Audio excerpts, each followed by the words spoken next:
Australia could lose more than a third of all new Chinese international students. Australia says it will also refuse entry to all non-citizens arriving from China. Universities could lose up to $2 billion if all 100,000 students stranded in China chose foreign institutions. Welcome to this special Australian update on the coronavirus situation and international students. I'm very pleased to welcome Craig Shim from Project Global in Australia. Welcome to the James Rice Show, Craig. Thank you very much, James. It's a pleasure to be here back again. Yeah, Craig is our man from Australia, from down under, and I wish we had better news to talk about, but can you give us an overview about what's happening in Australia? Sure, you've probably heard on the news about coronavirus and the impact on international education, but in Australia in particular, we are really hard hit in that our academic year actually starts right now.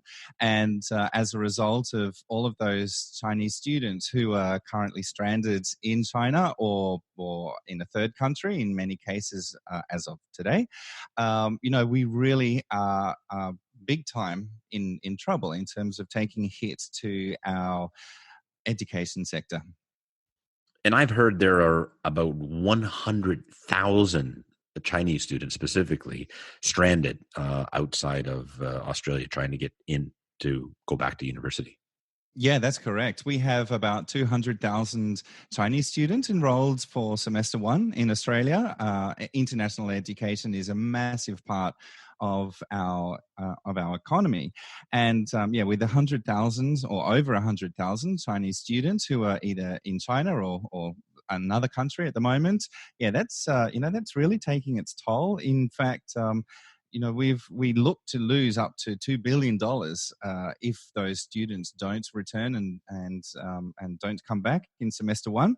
And so, even just having a look at the top 10 universities in Australia, potentially they could lose up to $1.2 billion. So apart from the concern that we have for those students who are facing massive disruption at the moment, from an economic perspective, it is really big news in Australia. And there is a travel ban, correct? No one from China can enter Australia. That is correct. So anyone who has been in China within the last 14 days currently is unable to enter. Obviously, it's a temporary measure as part of the coronavirus. It just kicked off about just a few weeks ago and is reviewed on a weekly basis. But the problem, of course, for us is that the clock is ticking in terms of we have to have students here, or we have to have students actually starting their program by probably the end of March at the latest, without having major disruptions to the academic year. And each week by week, we're finding out that we have to, or the Australian government has got to extend that by another week. So latest news just came in yesterday that yes, it will be another week until another decision can be made on whether Chinese students can return. And how many cases of the coronavirus are there right now in Australia? I mean, are there a lot? No. So, there's a lot of hype about it in Australia, and probably the average person on the street, may suspect that it's much higher than what it really is. At the moment, we have 19 confirmed cases of coronavirus, and we've had 10 earlier cases that have since recovered. And is it clustered in any one part of Australia, or is it kind of all over? Look, it's mainly clustered in those in the states where they're, where tourism, international tourism, is biggest. So we've got 5 here in Queensland, which is the state that I live in, 4 in New South Wales, 4 in Victoria, and 2 in South Australia. Wow, so not many, but there's a lot of fear, obviously. There is a lot of fear, yes. Yeah. Now, what are the universities doing to help the students that are stranded in in China, rather? In China, yeah. Look, I have, seen that the universities have really acted very swiftly. One of the key things that they've done is the universities that have a particularly high proportion of Chinese students, they've actually pushed back their academic year. And that in itself has obviously caused a lot of disruption, not just for the students, but also for the universities. And, the work that we're doing with through Project Global Citizen is obviously helping, the universities handle some of the logistical constraints around that. But in addition to pushing things back, universities really have started to, make it a lot more flexible for Chinese students. So one of those things is obviously to have a lot more online learning and online learning options. Then we've had, universities that have really relaxed their rules in terms of, typically you had to, confirm your attendance by a certain date, and there's a non-refundable fee after that. There are those rules have been relaxed university by university, and even ANU, which is the Australian National University, they are currently offering, they're looking at offering free online courses for the first semester. Wow, completely free. Yes, for those Chinese students who are affected. Yeah. So speaking about the online courses, of course, the Chinese Firewall is there, where it's hard for the Chinese students to access outside internet resources. What is the government doing, or what are universities doing to try to get the Chinese to lower the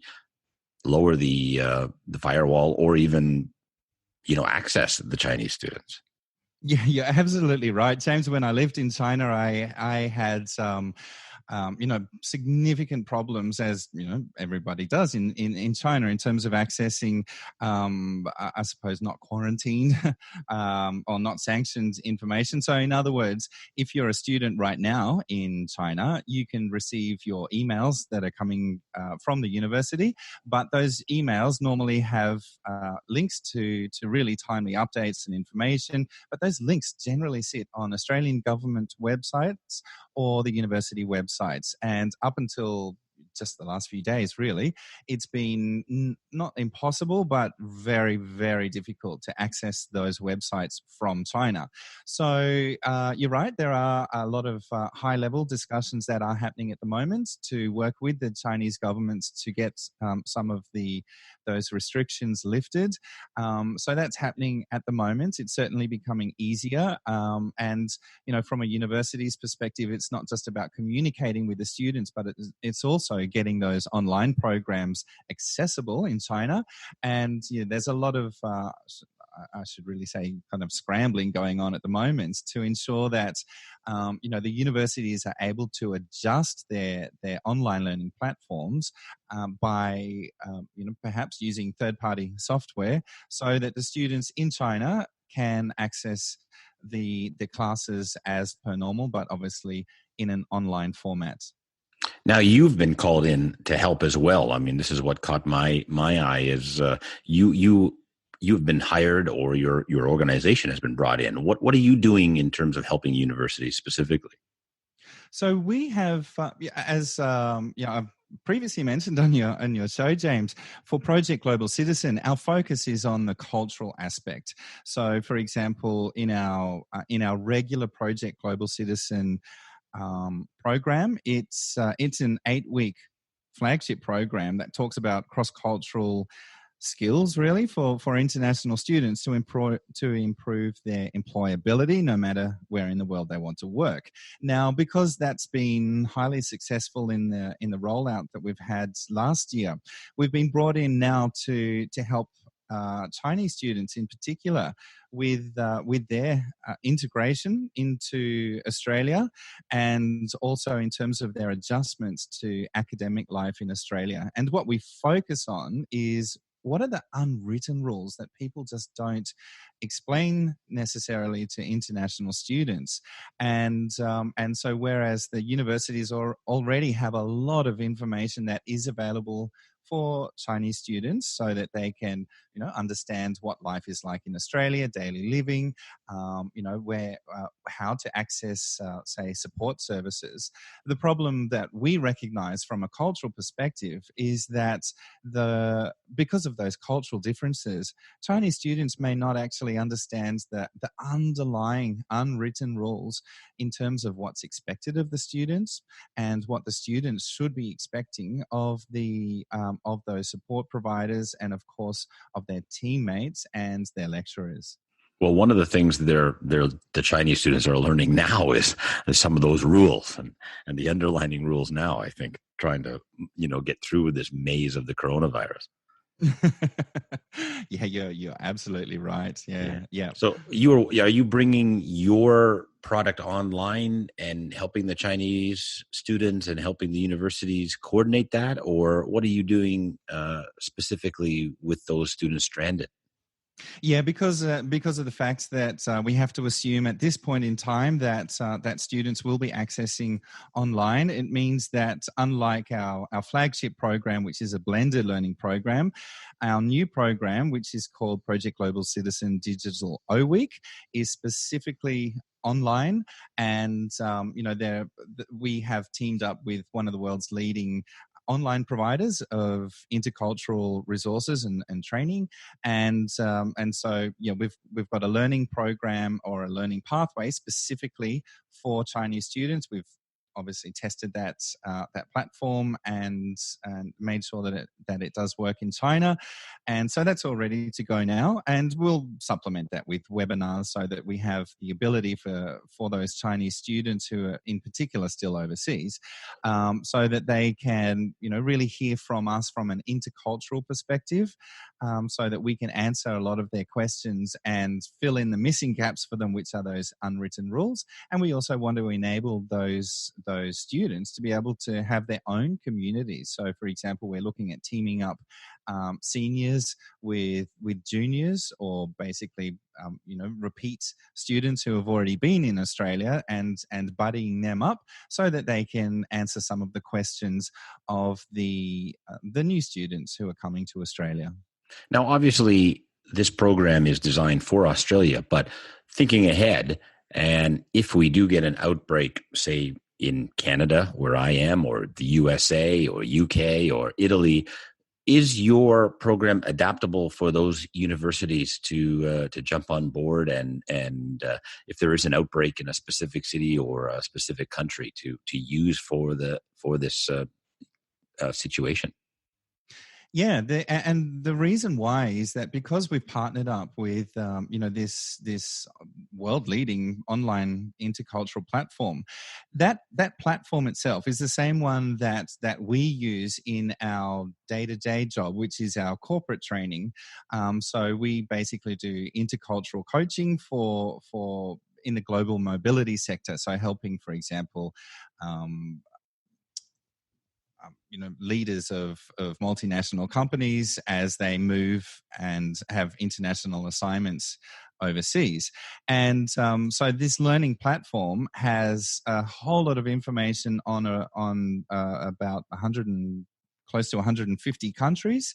And so what we have been able to do in this case was to work with them to pull together a learning program specifically for adjusting to life in Australia from the perspective of a student. And likewise, we can do that very quickly for any other country because all of the resources are there. We just have to obviously tailor the learning program so that it's specific to students and not just for the corporate sector. And although Australia has, of course, online programs, I'm sure the universities are still scrambling. Yeah, that's right. So what's happening is that most of the universities are already delivering blended learning. So a lot of those courses are available online, and so that in itself isn't the problem. The problem is that the platforms that they use just are not accessible in China, and because we still have so many students in China who at this point in time aren't able to return to Australia, we need those students to be able to fully access not just the not just the course content, but also the teamwork that comes along with that. So if they're working with, let's say, for example, their Australian teammates or other international teammates on an assignment, let's say a group assignment, they need to be able to communicate quickly, easily, and from our perspective, they also need to know what are the unwritten rules about work, about teamwork in Australia, and this is where our concern is. Whereas if the Chinese students were already in Australia with the face-to-face discussions and those, just that general, face-to-face communication or interaction that you have in a classroom, then they don't actually have that, and those discussions that happen online, you really miss out on things like nonverbal communication.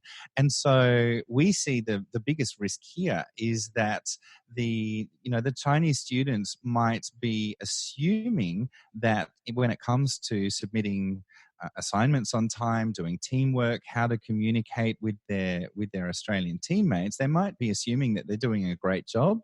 But, culturally, there are very different expectations in Australia about things, look, even as simply as, if you've got a problem, if you feel that you're unable to meet a deadline, how do you communicate that? In Australia, we do it fairly directly and upfront and early.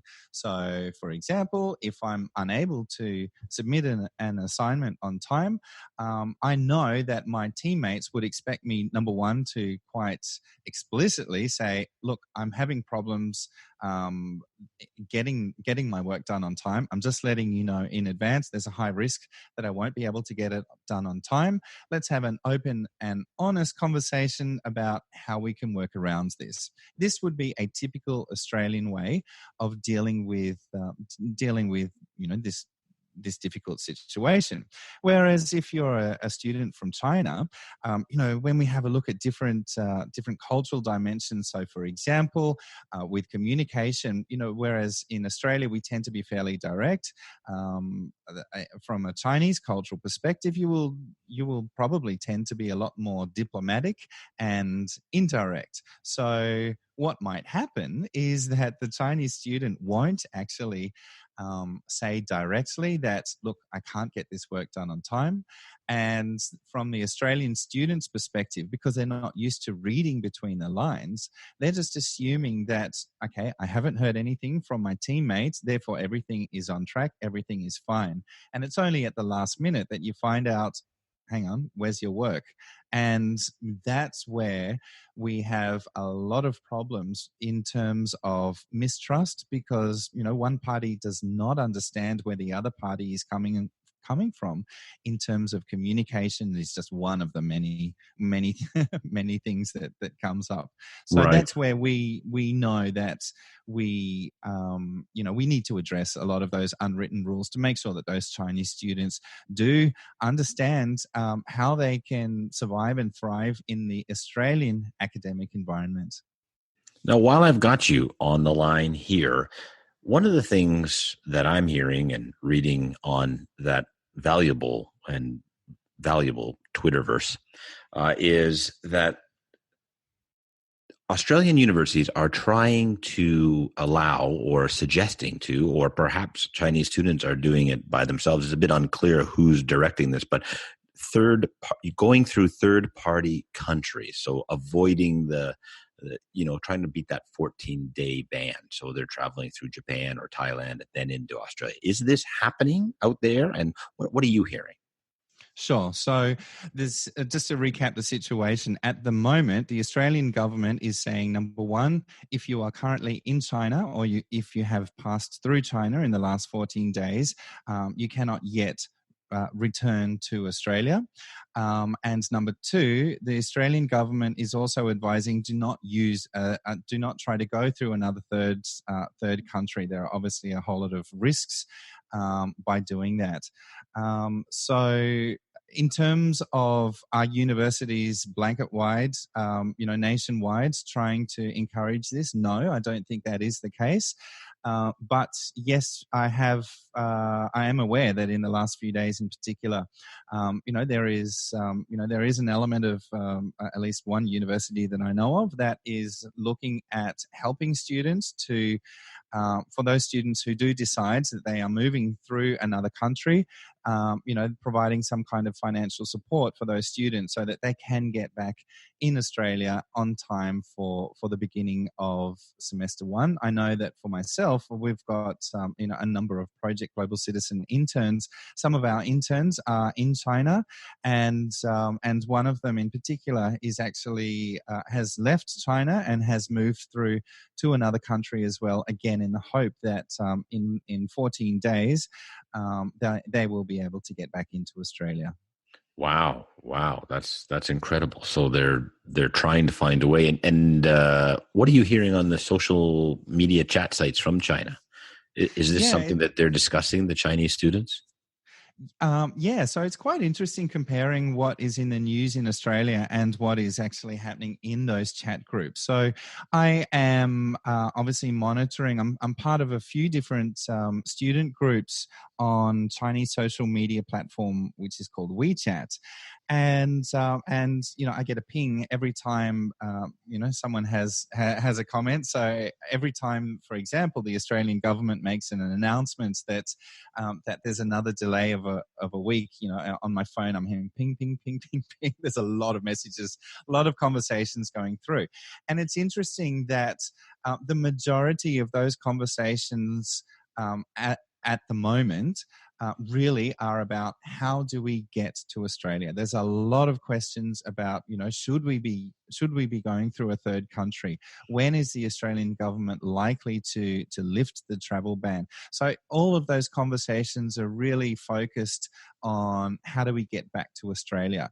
And I find that interesting because it shows to me that, there is a genuine eagerness from those students to still want to come back, which is very positive. Whereas in the news, obviously, from a risk assessment perspective, the education industry is more concerned about what if they choose not to come back, and what if they choose not to even defer by another semester, but actually to go to another country. That's the biggest concern. You lived in China before, correct? Yes, that's right. Yeah, so you kind of have a unique perspective, I think, on this living in Australia, having lived in China. How do you feel about this coronavirus outbreak and the fear that has come with it? Yeah, I'm similar to you, James, because you lived through SARS, and you were directly impacted by SARS, and I had the same situation. And in fact, at that point in time in my career, I was working in the tourism industry and working around how do we manage this situation. But from a general perspective, I find that the fear, the fear of what could be tends to completely be disproportionate to what's actually happening on the ground. And the fear tends to be from outside of the country where everything is happening. So I'll give you an example. I'm in daily contact with, my colleagues, my interns, as well as those, those students on the groups, on the WeChat groups, daily contact in China. And so I know that in China, it's not about panic. People are out on the streets. They are, or if they're staying at home, they know that they can still go to the shops. They know that there's food in the shops. There's not the same level of panic that Australians tends to assume is happening in China based on, some of the news coverage that is coming through. As a result, in Australia, there is, for the average person on the street, there is an assumption that it is absolute chaos in China at the moment. And with that comes a fear that, well, when Chinese return to Australia, that, perhaps it's not actually safe for us. And we're already seeing that on the ground at the moment in Australia. There have been a number of unfortunate incidents where Chinese, whether they're students or Chinese Australians, have been, I suppose, not targeted, but they have been basically accused of being potentially spreading coronavirus. Even Chinatown in most of our Australian cities, Chinatowns have really seen business dramatically decrease, and again, that is just because of the fear that doesn't really correlate with what's happening on the ground, either in China or in Australia. Yeah, and one of the interesting concerns that I have is the way they have started to quarantine people and quarantine cities, or quarantine cruise ships, as we have seen. And what I'm noticing with the situation in Daegu, South Korea, as they've had a breakout there, everybody is trying to leave that city now. And so the quarantine city is that fear is causing people to actually escape. And who knows what happens when people start escaping the city? Then we get a spread. So it's just something fascinating that I'm watching with the Daegu situation. Yeah, it's also interesting having being in contact with a number of Australian expatriates as well in China. So, for example, in Hunan province, Australia was one of the several countries that had repatriated their citizens. But from an Australian perspective, you would assume, you would be dying to get out of that city right now. But I know of a lot of expatriates who have chosen to stay in that city because, number one, everything is under control or is being controlled. And number two, their lives are based there. They have work, they have employment, they have friends. And although there's obviously a major disruption at the moment, it is temporary. It will end. And, what good will it do for them to come back? So, when we hear in the news about these mass escapes and mass evacuations, on the ground, it's not actually necessarily as dramatic as what it's made out to be in the media. Well, that's the media, right? I mean, that's that's what I'm sure the Australian media is having a field day with this. Yeah, that's right. Yeah. All right. Well, thank you very much, Craig. It's much appreciated for you to come on and give us this update. And I hope that everything will settle down soon and we'll get that travel ban lifted and Australia will get back to normal. Thank you very much, James. Always a pleasure chatting with you.